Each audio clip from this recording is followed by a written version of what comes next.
Hi hello welcome to global news. ఎలా ఉన్నారు అందరూ? హాట్గా ఎన్నికల అడవుల్లో అందరూ ఉన్నట్టున్నారు. ఇప్పుడు మీ ముందుకు చిన్న టాపిక్ చెప్దామని ముందుకు వచ్చాను. అయితే రేపు ఎలక్షన్ కౌంటింగ్ ఉందని అందరికీ తెలుసు. ఆ కౌంటింగ్లో మా పార్టీ వాళ్ళు గెలుస్తారంటే మా పార్టీ వాళ్ళు గెలుస్తారు, మా పార్టీ అంటే మా పార్టీ అని చెప్పి నాయకుల దగ్గర నుంచి కార్యకర్తల దగ్గర నుంచి చాలామంది అనేక రకాలుగా ఎంతో బెట్టింగ్లు వేసుకుంటున్నారు, చాలా ఇబ్బందులకు గురవుతున్నారు. వాళ్ళ సొంత ఆస్తులు పణంగా పెట్టి పందాలకు కూడా ఇదవుతున్నారు.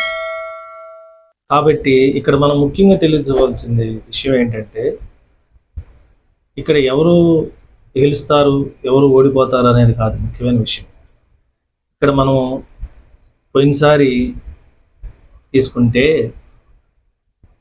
2019లో టీడీపీ ఘోర పరాజయం పొందింది, వైసీపీ ఘనంగా గెలిచింది. అయితే దానికి తప్పిదాలు ఏం జరిగినాయి అనేది టీడీపీ వాళ్ళు తెలుసుకోవాలి. వైఎస్ఆర్ కాంగ్రెస్ వాళ్ళు ఎందుకు గెలిచామనేది వాళ్ళు తెలుసుకోవాలి. అలా తెలుసుకొని ప్రవర్తించి ఇప్పుడు ఈ ఎలక్షన్స్ దగ్గరికి, తర్వాత వచ్చే ఎలక్షన్స్ దగ్గరికి ఆ తప్పిదాలని వాళ్ళు సరి చేసుకుంటూ వస్తే వాళ్ళు గెలుపొందుతారు. వీళ్ళు ఈసారి రెండోసారి తప్పిదం జరగకూడదు, వాళ్ళు చేసిన తప్పిదం మనం చేయకూడదు అని తెలుసుకుంటే వాళ్ళు కూడా విజయానికి ముందుంటారు. ఇప్పుడు పరిణామాలు చూస్తూ ఉన్నట్టయితే పోటాపోటీగా ఉందని నడుస్తుందనే విషయం మనకి సమాచారం ప్రకారం అర్థమవుతుంది. అయితే ఈ పోటాపోటీ అనేది ఎందుకు వచ్చిందంటే, ప్రభుత్వం మీద, ప్రభుత్వ పాలన మీద వ్యతిరేకత వచ్చింది.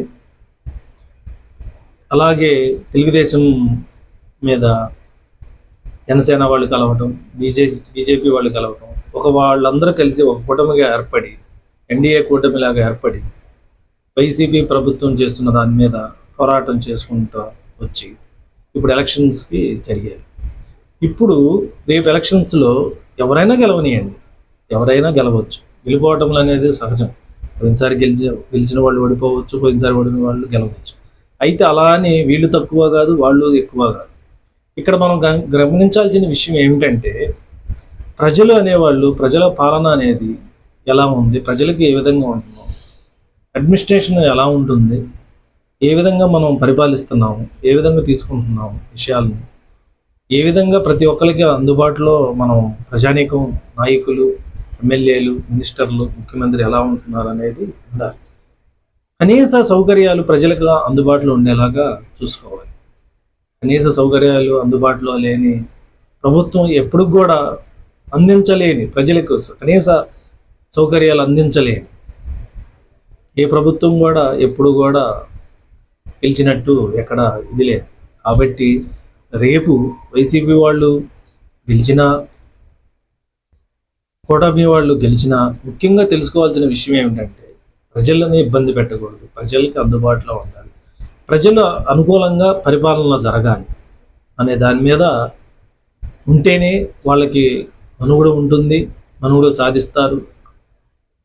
సంవత్సరాలు కానీ ఈసారి కానీ నెక్స్ట్ టైం కానీ గెలవడానికి అవకాశాలు ఉంటాయి. అందువల్ల నేను చెప్పొచ్చేది ఏంటంటే, రేపు ఎలక్షన్స్ కౌంటింగ్ తెలిసిన దాంట్లో రేపు ఎవరైనా సరే గెలిచినా కానీ ఆ నాయకులు, ఆ ప్రభుత్వం ప్రజలకు అందుబాటులో ఉంటూ, ప్రజలకి సౌకర్యాలకి ఏ ఇబ్బంది లేకుండా చేసుకుంటూ, ఎక్కడ ఏ విషయాల్లో కూడా, చిన్న విషయాల్లో కూడా ప్రజల్ని ఇబ్బంది పెట్టకుండా వాళ్ళని జాగ్రత్తగా పరిపాలించుకుంటూ చేసుకుంటూ వెళ్తే అది ఆ ప్రభుత్వం కంటే ఇంకా గొప్ప ప్రభుత్వం అనేది ఏది ఉండదు.